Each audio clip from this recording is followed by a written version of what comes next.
Hello students, आज हम करने जा रहे हैं प्रूफ ऑफ इर्रेशनल नंबर्स।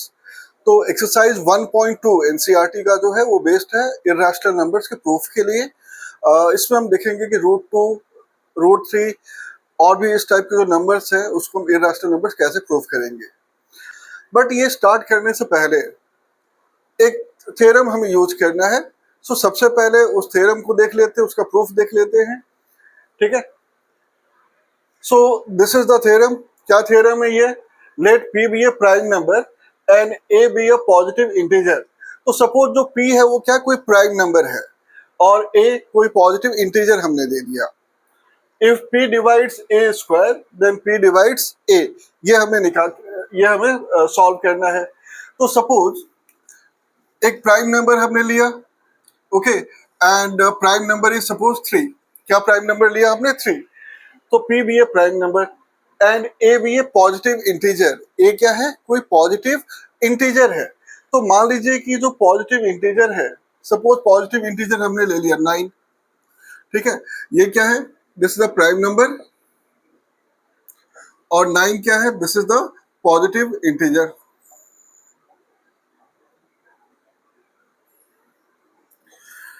तो according to this, if p divides a square, यानी कि p अगर a के स्क्वायर को डिवाइड कर रहा है, अब ये तो हो गया p और ये हो गया a। ठीक है, अब अगर p मतलब 3 a के स्क्वायर को डिवाइड कर रहा है, अब a का स्क्वायर मतलब 9 का स्क्वायर। 9 का स्क्वायर कितना होता है? 81। तो it is obvious that this 3 divides 81। ठीक है, तो 3 किसको डिवाइड कर रहा है? 81 को डिवाइड कर रहा है। Then according to this p also divides a। तो अगर यहाँ पर a का वैल्यू था 9 और a स्क्वायर का वैल्यू कितना है? 81। तो अगर ये जो p का वैल्यू है 3, a स्क्वायर यानी 81 को डिवाइड कर रहा है, तो वो 9 को भी डिवाइड करेगा। This is the theorem. वैसे एक और एग्जांपल ले लेते हैं। सपोज हमने कोई नंबर लिया 2। ठीक है, now the value of p is 2 और एक पॉजिटिव नंबर हमने ले लिया 4। 4 का स्क्वायर कितना होगा? What is the square of 4? Square of 4 is 16। तो 2 डिवाइड 16, यानी 2 जो है 16 मतलब 4 के स्क्वायर को डिवाइड कर रहा है, तो 2 किसको डिवाइड करेगा? 4 को भी डिवाइड करेगा। So this is the theorem which we are going to use. मतलब कोई भी नंबर अगर किसी भी नंबर के स्क्वायर को डिवाइड कर रहा है तो उस नंबर को भी वो जरूर डिवाइड करेगा। ओके, तो इसका प्रूफ देख लेते हैं कि कैसे हमें प्रूफ करना है। तो लिख लेते हैं। अब प्रूफ के लिए देखिए,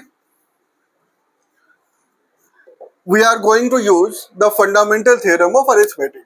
अब फंडामेंटल थ्योरम ऑफ अरिथमेटिक जो हमने ऑलरेडी किया हुआ है लास्ट वीडियो में। तो फंडामेंटल थ्योरम ऑफ अरिथमेटिक क्या होता है? अब इसमें हम लोगों ने देखा था that any composite number can be factorized as the product of primes. मतलब किसी भी कंपोजिट नंबर को हम कैसे लिख सकते हैं? प्रोडक्ट ऑफ प्राइम्स के फॉर्म में लिख सकते हैं। अब जो प्रोडक्ट ऑफ प्राइम्स के फॉर्म में लिखना है, इसका मतलब, तो जैसे मैंने यहाँ पर जो a है ना, a क्या लिया हुआ है? I have taken a as some positive integer. a is not prime. ठीक है, a क्या है? कोई भी पॉजिटिव इंटीजर हो सकता है। तो अगर a कोई पॉजिटिव इंटीजर है तो क्या लिख सकते हैं? From the fundamental theorem of arithmetic,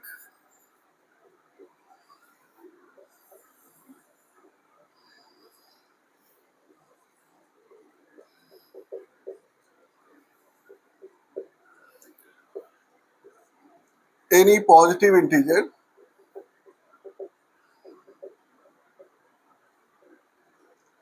a can be factorized as the product of primes।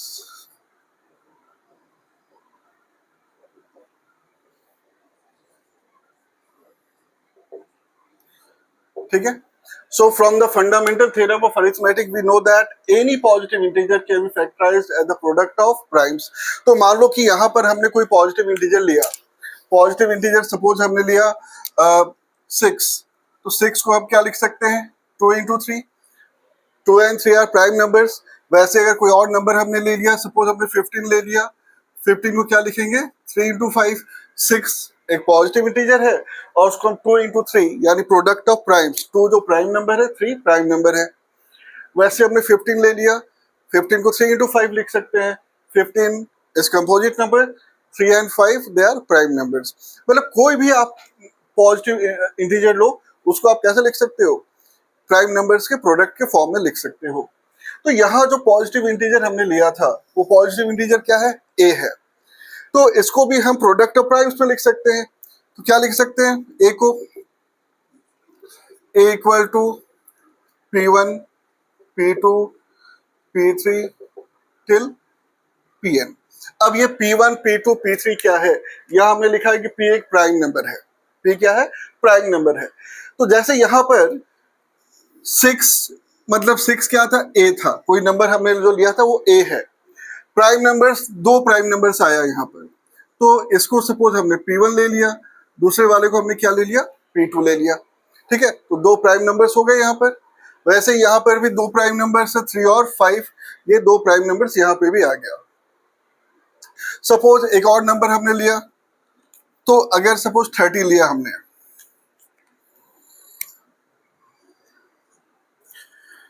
30 को क्या लिख सकते हैं अगर इसका प्राइम फैक्टराइज करोगे you will get 2 into 3 into 5 यही आएगा ना 2 इंटू 3 6 इंटू 5 30। तो मतलब यहाँ पर ये हो गया p1 ये हो गया p2 ये हो गया p3 ऐसे बहुत सारे प्राइम नंबर्स हो सकते हैं। तो क्योंकि यहाँ नंबर था तो हमें मालूम था 2 3 5 तीन अलग अलग प्राइम नंबर्स आ रहा है। तो इसी प्राइम नंबर को because we don't know the value of A का वैल्यू हमें नहीं पता है तो मैंने इसी प्राइम नंबर को क्या लिखा है p1 p2 p3 till pn इस फॉर्म में हमने लिखा हुआ है। ओके तो it means we have factorized a as the product of this prime number। अब a का वैल्यू आ गया तो a स्क्वायर भी लिख सकते हैं। What will be a square मतलब a इंटू a तो ऑब्वियस है कि ये होगा p1 into p2 into p3 pn। Again second time we can write its value. ठीक है means we can write it as p1 square into p2 square into p3 square till pn square. So this is the value of a square. ये किसका value है this is the value of a square. Now it is given that p divides a square और p क्या है prime number है। ठीक है तो यहाँ पे लिख लेते हैं since it is given that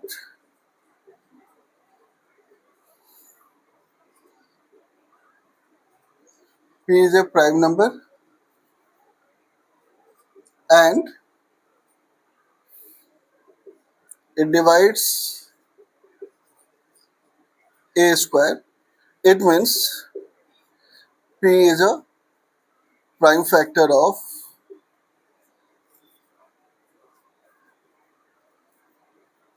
a square। ठीक है so it is given that p is a prime number and it divides a square it means p क्या होगा प्राइम फैक्टर होगा किसका a स्क्वायर का। so from the fundamental theorem of arithmetic we know that prime factors of each and every number is unique। it means unique मतलब सबका same होता है। जैसे हमने यहाँ पे 6 लिखा तो 6 का प्राइम फैक्टर क्या है 2 इंटू 3 है या आप 6 को 3 इंटू 2 लिख सकते हो। ऑर्डर डिफरेंट हो सकता है बट नंबर्स क्या होंगे सेम होंगे। Okay so this is called as uniqueness मतलब आप कितनी बार भी 6 का प्राइम फैक्टर निकालोगे you will always get 2 into 3। तो वैसे ही अगर a स्क्वायर के प्राइम फैक्टर्स में ये सारे नंबर्स आए हैं means p is the only prime factor of a square। तो यहाँ पे लिख लेते हैं from the uniqueness of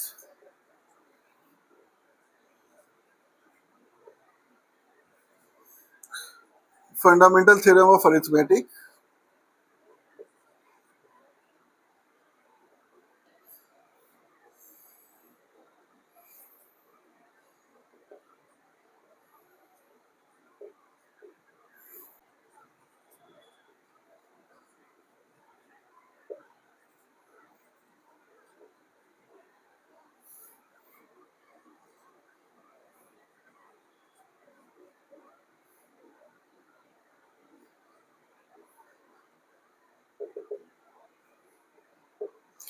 So from the uniqueness of fundamental theorem of arithmetic, the only prime factors of a square are p1, p2, p3 till pn.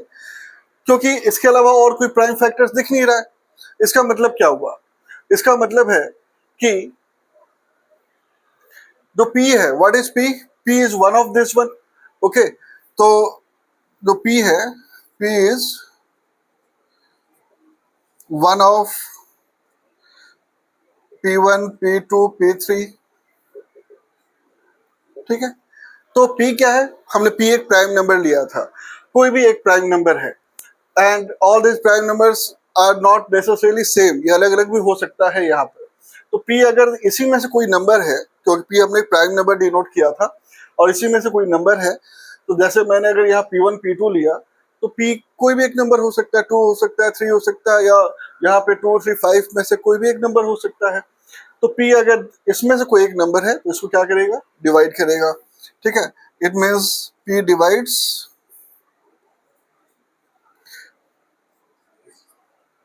p1 square, p2 square, p3 square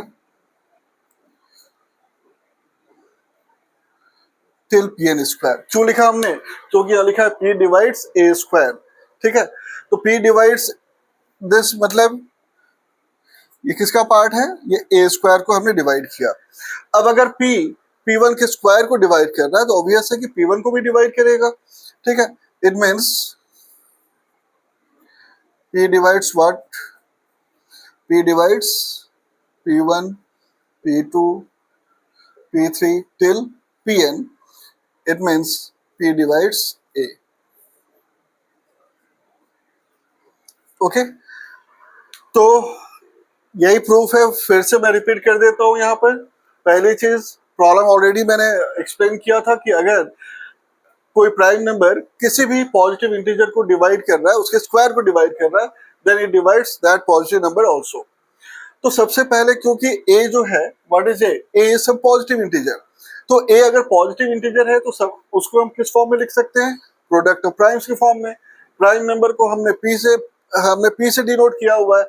it means अगर अलग अलग prime numbers होंगे तो p1, p2, p3 till pn लिख सकते हैं. Prime numbers different भी हो सकते हैं, सेम भी हो सकते हैं. अब अगर a स्क्वायर निकालेंगे तो a इंटू a आएगा. Means we will find the product of this one. Now p1 into p1 is p1 square, p2 into p2 is p2 square, and similarly it is given till pn square. अब यहाँ से क्या दिया हुआ है कि p क्या है? प्राइम नंबर है. तो p is a prime number and it divides a square. ये दिया हुआ है ना यहाँ पर कि p प्राइम नंबर है और a स्क्वायर को डिवाइड कर रहा है. तो कोई भी नंबर जो दूसरे को डिवाइड करता है वो क्या होता है? वो उसका फैक्टर होता है. तो p अगर प्राइम नंबर है, if p is a prime number and it divides a square, it means p is a prime factor of a square. Okay, अब अगर p a square का प्राइम फैक्टर है तो a square का prime factors क्या क्या होगा? सिर्फ यही होगा ना, p1, p2, p3, all these are p. Why? Because fundamental theorem of arithmetic वो एक पार्ट है uniqueness. Uniqueness means prime factorization of each and every number is unique apart from the order in which they occurs. Okay, मतलब जब भी आप किसी भी number का प्राइम फैक्टराइजेशन लिखोगे तो ऑर्डर सेम हो सकता है, but prime numbers same always same होते हैं. सॉरी, ऑर्डर्स डिफरेंट हो सकता है बट प्राइम नंबर्स हमेशा सेम होंगे. इसका मतलब क्योंकि a स्क्वायर में सिर्फ यही प्राइम नंबर्स आया हुआ है तो इसके अलावा और कोई प्राइम नंबर नहीं आ सकता है. और जो हमने p लिया है, p क्या है? इसी में से कोई नंबर है ना p, उसी को हमने p डिनोट किया हुआ है. तो अगर p इसमें से कोई नंबर है तो p डिवाइड करेगा किसको? p1 square, p2 square, p3 square till pn square. मान लो कि यहाँ 2 कोई नंबर है तो 2 के स्क्वायर को डेफिनेटली डिवाइड करेगा. तो p डिवाइड्स दिस वन. अब अगर स्क्वायर को डिवाइड कर रहा है तो ऑब्वियस है कि p किसको डिवाइड करेगा? p1, p2, p3 को. It means what is p1, p2, p3? This is nothing but the prime factorization of a. It means p divides a. तो एक इंपॉर्टेंट थ्योरम है और ये थ्योरम हम लोग यूज करने वाले हैं while proving the irrational part. Okay, now let us see how to prove that √2, √3 etc. Are irrational numbers. Now we are going to prove that root two is irrational numbers. तो कैसे proof करेंगे? ना इसको proof करने के लिए एक method use करते हैं, that is called as method of contradiction. ठीक है, मतलब जो हमें प्रूफ करना रहता है उसका जस्ट उल्टा, जस्ट अपोजिट हम एज्यूम करते हैं। तो जैसे यहाँ पे प्रूफ करना है कि रूट टू क्या है, इरेशनल है, so we assume that root two is rational. क्या एज्यूम करेंगे? रूट टू रैशनल है, जस्ट अपोजिट एज्यूम करेंगे। Okay,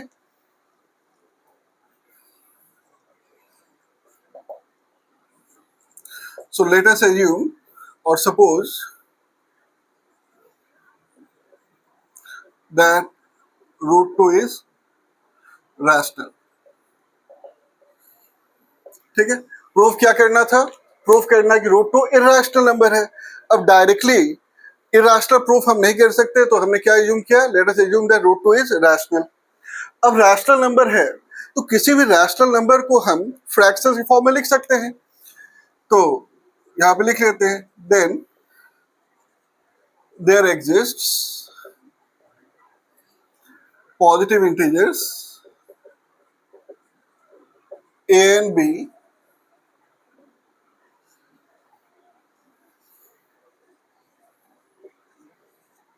such that root 2 equal to a by b। ठीक है,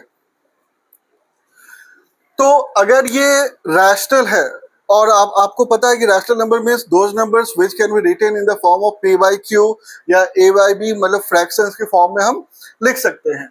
तो हमने लिखा कि अगर रूट 2 रैशनल है तो then there exist positive integers a and b। What are a and b? They are positive integers such that the value of root 2 is equal to some rational number. या एक चीज और लिखना है, क्या लिखना है? Where a and b are co-prime। बहुत इंपॉर्टेंट है ये। को-प्राइम का मतलब that is they do not have any number common other than 1।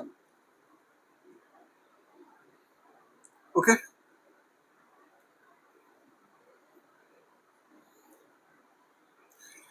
तो यहां पर क्या लिखेंगे? रूट 2 क्या है? a by b positive integer है, a और b, a and b are co-prime, that is they do not have any number common other than 1। या ऐसे बोल सकते हैं कि HCF जो है a और b का वो कितना होना चाहिए? 1 होना चाहिए। अब को-प्राइम नंबर हमने पहले भी डिस्कस किया हुआ था, ठीक है, एक बार फिर से देख लेते हैं। को-प्राइम मतलब in case of coprime numbers at a time we take a pair of numbers, यानी कोई भी दो नंबर लेते हैं। तो सपोज अगर मैंने नंबर लिया 2 और 3, या मैंने दो नंबर ले लिया 4 and 9। ओके, तो कोई भी दो नंबर, उसमें बस देखना है कि 1 के अलावा कोई कॉमन है क्या। तो यहाँ पर 2 का जो फैक्टर है दैट इज 1 and 2, 3 का जो फैक्टर है 1 and 3, व्हाट इज कॉमन? सिर्फ 1 कॉमन है। सो 2 and 3 together they make a pair of coprime numbers. वैसे यहाँ पे 4 देखो, 4 का फैक्टर होता है 1 2 4, 9 का फैक्टर होता है 1 3 and 9। क्या कॉमन है? कॉमन फैक्टर क्या है?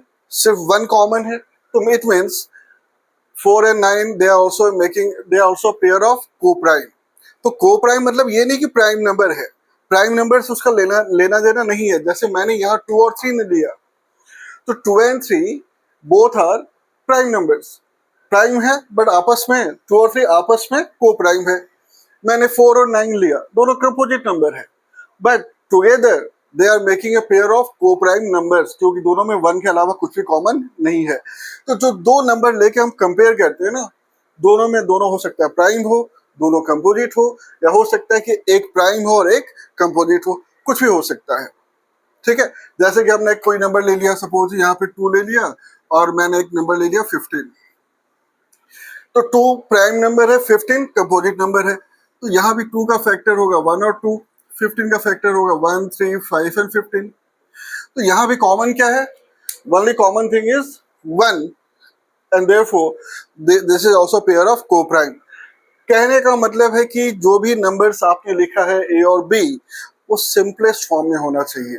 एकदम सिंपलेस्ट फॉर्म में, कोई कॉमन फैक्टर नहीं होना चाहिए एक्सेप्ट 1। ओके, अब यहां से √2 हटाना है हमें, ठीक है। प्रूफ क्या करना है, देखो हमने जो एज्यूम किया कि √2 रैशनल है और इस फॉर्म में लिख दिया, और हमने साथ में ये लिखा है कि को प्राइम है, यानी कुछ कॉमन नहीं है।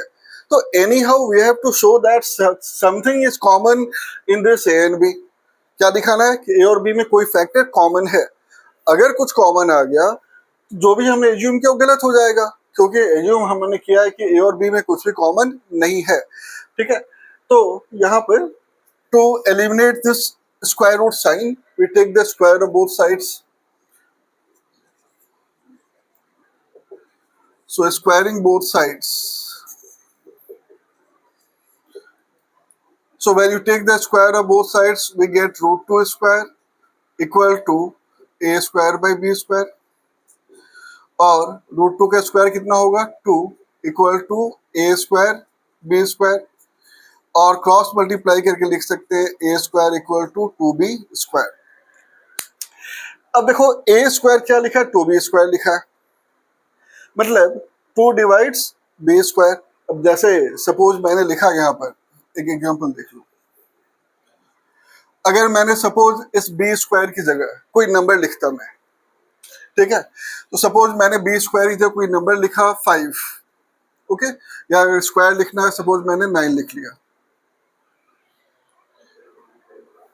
तो b स्क्वायर सपोज मैंने 9 लिखा, तो 2 इंटू 9, 2 इंटू 9 कितना होता है, 2 इंटू 9 होता है 18, और ऑब्वियस है कि 18 इज डिविजिबल बाई 2, क्योंकि 2 इंटू 9 लिखा हुआ है 18 आया, 18 को अगर 2 से डिवाइड करोगे तो रिमाइंडर 0 आता है। इट मीन्स 2 इंटू समथिंग अगर लिखा हुआ है तो this number is divisible by 2। अगर 3 इंटू समथिंग लिखा रहेगा तो ये नंबर 3 से डिवाइड होगा। ओके, तो यहाँ पर क्या लिखा हमने, यहाँ लिखा है 2b स्क्वायर, मतलब 2 डिवाइड्स b स्क्वायर। अब 2 तो b स्क्वायर को डिवाइड कर रहा है, बीच में क्या है, इक्वल टू है।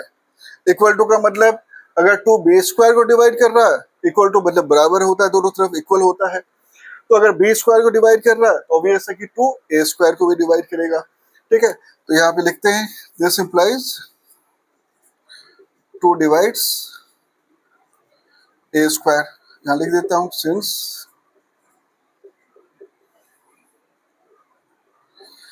तो यहाँ से क्या पता चल रहा है, यहाँ से पता चल रहा है क्या, यहाँ से क्या पता चल रहा है कि 2 डिवाइड्स b स्क्वायर, और ये इक्वल टू है, तो अगर 2 b स्क्वायर को डिवाइड कर रहा है तो 2 a स्क्वायर को डिवाइड करेगा, and if 2 divides a square then 2 divides a, ठीक है। Let it be number 1। यही प्रॉपर्टी हमने किया था ना आज जब हमने स्टार्ट किया, तो थ्योरम्स यही देखा था ना कि if p divides a square then p divides a also, यानी कोई भी प्राइम नंबर अगर किसी भी नंबर के स्क्वायर को डिवाइड करता है तो प्राइम नंबर उस नंबर को भी डिवाइड करेगा। तो 2 divides a square means 2 divides a। Okay, यहाँ तो कोई प्रॉब्लम। तो अगर 2 डिवाइड कर रहा है तो can you write let a equal to 2c, क्या लिखते हैं, late a equal to 2c। एक मिनट, इसको 1 लिख लेते हैं, इसको 2 लिख लेते हैं, a इक्वल टू 2c। अब ये 2c कहाँ से आ गया, अब देखो यहाँ हमने लिखा 2 डिवाइड से, सपोज देखो मैंने लिखा 2 डिवाइड्स 10, तो अगर आपने लिखा 2 डिवाइड्स 10 तो can you write this 10 as 2 into 5, लिख सकते हो ना। वैसे अगर मैंने लिखा कि 2 डिवाइड्स सपोज 18, तो you can write 18 equal to 2 into 9। तो कोई भी नंबर अगर आपने 2 डिवाइड्स 10 लिखा है तो 10 को 2 इंटू 5 लिख सकते हो, 2 डिवाइड्स 18 लिखा है तो 18 को 2 इंटू 9 लिख सकते हो। अगर कहीं पे लिखा हुआ है कि 2 divides 12, so you can write 12 as 2 into 6। तो मतलब कोई भी नंबर अगर किसी भी नंबर को 2 डिवाइड कर रहा है तो ऑब्वियस है कि क्या लिख सकते हो, 2 इंटू समथिंग। तो अगर हमने लिखा 2 डिवाइड्स a, तो a इक्वल टू क्या, a इक्वल टू 2 इंटू सी लिख सकते हैं कि नहीं लिख सकते हैं? c क्या है, सम इंटीजर है, ठीक है। तो 10 था तो हमें मालूम है 2 इंटू 5 10 होता है। 18 है तो हमें मालूम है कि 2 को 9 से इंटू करोगे तो 18 आएगा। 12 है ये मालूम था कि 2 इंटू 6 12 आएगा। बट ए तो हमें नहीं पता है ना, we don't know the value of A. तो ये तो मालूम है कि 2 होगा, बट आएगा कितना?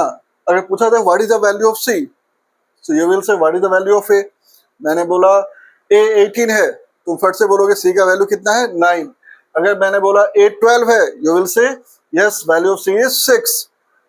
तो वैसे ही ए इक्वल टू क्या लिखेंगे, 2c।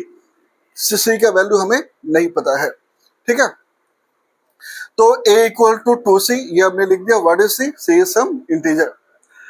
अब ये जो बात है ना, now we are going to find some relation between this b and 2। जैसे हमने 2 डिवाइड्स a लिखा है, वैसे ही 2 डिवाइड्स b आना चाहिए। अब ये जो a इक्वल टू 2c है, ये पुट करते हैं किसमें, फर्स्ट वाले इक्वेशन में, ठीक है।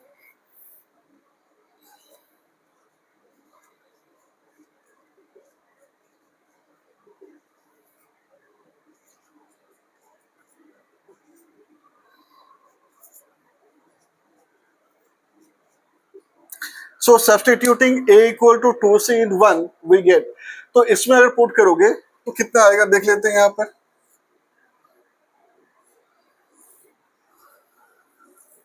ठीक है, तो यहाँ पुट करके देखते हैं। तो a equal to 2c implies, sorry, a square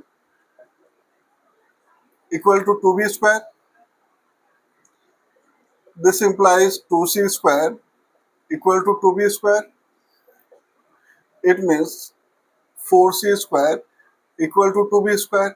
ये कैंसिल होगा तो कितना आ रहा है, 2c square equal to b square या b square equal to 2c square. Okay, तो जैसे हमने यहाँ पे किया था, मैंने a के प्लेस में 2c पुट किया, स्क्वायरिंग करके कितना आ रहा है, 2 का स्क्वायर 4 या c square equal to 2b square. 4 को 2 से डिवाइड करोगे तो 2 आ जाएगा, मतलब b स्क्वायर इक्वल टू कितना आया, 2c स्क्वायर। अब यहाँ पर a square equal to 2b square आया था, तो हमने बोला था 2 डिवाइड्स a स्क्वायर। वैसे ही यहाँ पे अगर b square equal to 2c square आया है, then can you say that 2 divides b square. Obvious है, सेम लॉजिक है ये, ठीक है। तो क्या लिखेंगे, therefore 2 divides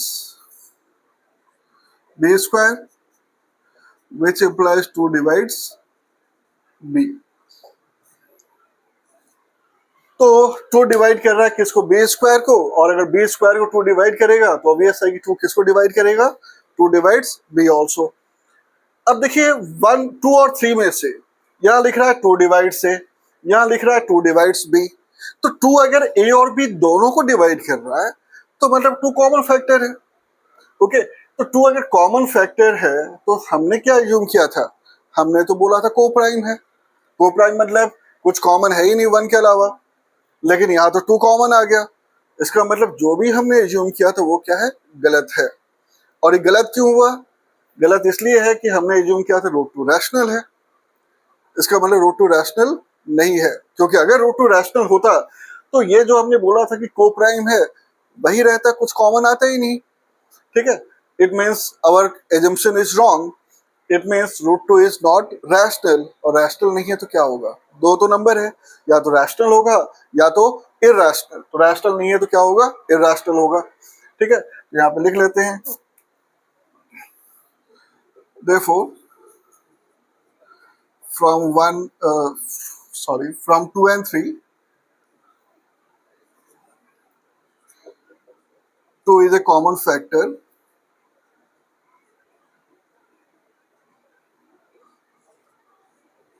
of a and b, but this contradicts the fact that a and b are co-prime.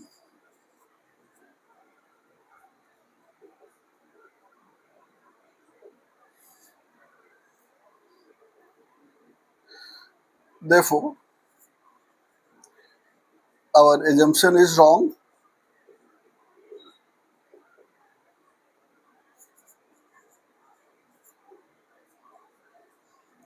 Hence, root 2 is an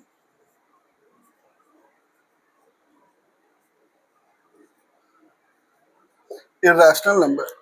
तो हमने यही लिखा है कि फ्रॉम 2 एंड 3, देखिए from 2 and 3, 2 is a common factor of a and b, क्योंकि यहाँ से है कि 2 डिवाइड्स ए और यहाँ से 2 डिवाइड्स बी, तो 2 कॉमन फैक्टर हो गया. But this contradicts the fact that a and b are coprime. Fact क्या था कि ए और बी को प्राइम है, कुछ कॉमन नहीं है. या आप ये भी लिख सकते हो, but this contradicts the fact that a and b do not have anything common other than 1. Okay, it means our assumption is wrong. Why has this happened? It has happened because of our wrong assumption that root 2 is rational. तो मतलब our assumption is wrong. It means root 2 is not rational. Rational नहीं है means what? Root 2 is an irrational number. तो ये जो नीचे वाला जो पार्ट है, वर्डिंग्स डिफरेंट हो सकते हैं, but meaning should be same. You should convey the same meaning in your examination also. So this is the correct way of writing everything. This is also important. Some students they simply write that root 2 equal to a by b and they don't define what is a, what is b. याद रखो, अगर आपने define नहीं किया तो marks will be deducted for that, क्योंकि यही तो मेन चीज है ना कि what is a and b, उसके बेसिस पे हमने सारा चीज प्रूव किया हुआ है. तो अगर कोई भी आपको डाउट्स है, you can right in the comment section. अब ये हमने जैसे रूट 2 को प्रूफ किया है, सेम वे में we can proof for root 3, root 5 etcetera. तो सपोज अगर यही चीज रूट 3 के लिए प्रूफ करेंगे तो क्या हो जाएगा, देख लेते हैं. मैं बस इसको चेंज कर रहा हूं, ठीक है. तो यहां लिखा था रूट 2 इज इरेशनल. तो सपोज यहां पर क्या लिख देते हैं, let us prove that root 3 is irrational. Same logic वही यूज करना है. तो पहले हमने लिखा था assume that root 2 is rational, यहाँ रूट 3 हो जाएगा, ठीक है.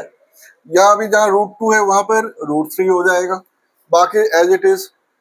अब स्क्वायरिंग करोगे तो रूट 3 का स्क्वायर होगा, और रूट 3 का स्क्वायर कितना होगा, 3 हो जाएगा, ठीक है. अब यहां से क्रॉस मल्टीप्लाई में this will be 3b square. अब यहाँ पर क्योंकि 3 इंटू बी स्क्वायर है, मतलब 3 डिवाइड्स बी स्क्वायर, जैसे कि हमने लिखा था कि 2b स्क्वायर में, तो 2 किसको डिवाइड कर रहा था, बी स्क्वायर को. तो यहाँ 3b स्क्वायर आ गया, मतलब क्या लिखेंगे, 3 डिवाइड्स बी स्क्वायर. तो यहाँ भी लिख देते हैं 3 डिवाइड्स बी स्क्वायर, यहाँ भी 3 डिवाइड्स ए स्क्वायर, 3 डिवाइड्स ए. बिल्कुल सेम चीज, बस नंबर चेंज हुआ है.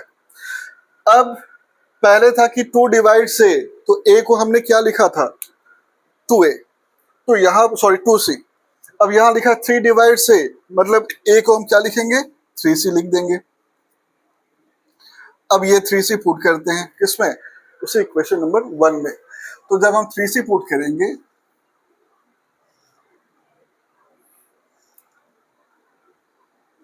ठीक है, so this will be 9c square, this will be 3b square, और यहाँ पर भी 3b स्क्वायर. अब ये कैंसिल करने के बाद यहाँ पे 3 होगा, so that will be 3c square, यहाँ भी 3c स्क्वायर. Same logic. तो आप क्या लिखोगे, B square equal 3c square है, it means 3 divides B square, so 3 divides B. यहाँ भी 2 is a common factor, so you can write 3 is a common factor, और यहाँ पर भी रूट 3. बस इतना लिखना है. तो जैसे रूट 2 को प्रूफ करना है, वैसे ही हमने रूट 3 को प्रूफ किया, वैसे ही आप रूट 5 को प्रूफ कर सकते हो, रूट 7 को प्रूफ कर सकते हो.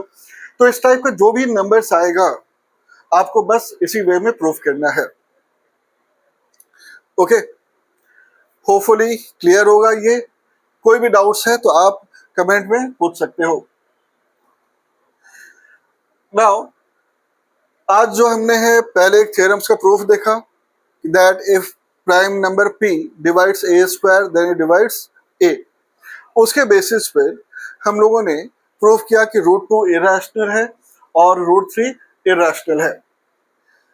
नाउ एक और प्रॉब्लम आता है कभी कभी कि 1/√3 या 1/√2 इरेशनल है, ये प्रूफ करने के लिए। अब वो कैसे करेंगे देख लेते हैं। तो सपोज यहाँ पे लिखा है prove that 1/√3 is irrational. Okay, 1/√2 irrational आ गया या 1/√3 कोई भी नंबर इरेशनल प्रूफ करना है। सेम चीज यहाँ भी late us assume that 1/√3 is rational. Same logic use करना है। अब ये रैशनल है तो 1/√3 इक्वल टू क्या लिखेंगे, a/b लिखेंगे। Okay, so 1/√3 equal to a/b. Now when you take the square of this sides, what will happen? या तो एज इट इज होगा 1 का स्क्वायर 1, तो 1 का स्क्वायर 1 और √3 का square 3, so we get 1/3 equal to a square by b square. Any problem? In place of √3 I have simply written 1/√3, बस और कुछ नहीं। अब अगर क्रॉस मल्टीप्लाई करेंगे तो देखो क्रॉस मल्टीप्लाई करके कितना आ रहा है, 1 इंटू बी स्क्वायर, यहाँ पे बी स्क्वायर आ जाएगा और यहाँ पर 3a स्क्वायर आ जाएगा, जस्ट उल्टा हो जाएगा। ठीक है, तो ये हमने क्रॉस मल्टीप्लाई किया तो b square equal to 3a square. अब यहाँ से 3a स्क्वायर मतलब 3 डिवाइड a स्क्वायर, और 3 अगर a स्क्वायर को डिवाइड कर रहा है तो ऑब्वियस है कि 3 किसको डिवाइड करेगा, b स्क्वायर को। तो 3 divides a square, it means यहाँ 3 डिवाइड्स क्या लिखेंगे, 3 डिवाइड्स b स्क्वायर। ठीक है, और 3 divides b square means 3 divides b also. तो ये हम लोगों ने सेकेंड पार्ट लिखा हुआ है और यहाँ से क्या मिला, यहाँ से we get that 3 divides b। अब अगर 3b को डिवाइड कर रहा है तो b इक्वल टू क्या लिख सकते हैं, 3 divides b means b is a multiple of 3, तो b इक्वल टू 3c लिखेंगे। अब यहाँ भी b लिख देते हैं, सेम लॉजिक। अब b का जो वैल्यू है 3c वो पुट करते हैं इक्वेशन नंबर 1 में। तो 1 इक्वेशन क्या था, b square equal to 3a square. देखो 1/1 मैं चेंज कर रहा हूँ। ठीक है, तो नाउ b का वैल्यू कितना है 3c, तो यहाँ पर 3c स्क्वायर और यहाँ पर क्या है 3a स्क्वायर है, यहाँ 9c स्क्वायर, यहाँ पर 3a स्क्वायर, कैंसिल होने के बाद यहाँ भी a स्क्वायर, यहाँ भी a square. It means a square equal to 3c square और a square equal to 3 square means 3 divides a square और 3 divides a square means 3 divides a। देखो वही लॉजिक है, ऊपर a/b था या b/a हो गया, इसलिए कि पहले √3 था, अभी हमने 1/√3 कर दिया यहाँ पर। तो अब देखो 3 डिवाइड्स b और यहाँ 3 डिवाइड्स a, मतलब again what we find that 3 is a common factor of a and b, तो वही लिख देना 3 is a common factor of a and b, but this contradicts the fact that a and b are coprime. सारा वही dialogue लिखना है फिर से। It means our assumption is wrong and 1/√3 is an irrational number. तो √2, √3, √5 इस type के numbers हो या 1/√2, 1/√3, 1/√5 इस टाइप के नंबर्स हो, सारा आप इसी मेथड से कर सकते हो। So generally this type of questions come in exam for 3 marks. तो आज के इस वीडियो में इतना ही। नेक्स्ट वीडियो में कुछ और प्रॉब्लम सॉल्व करेंगे based on proving the irrational numbers. Till then, goodbye. Thanks for watching.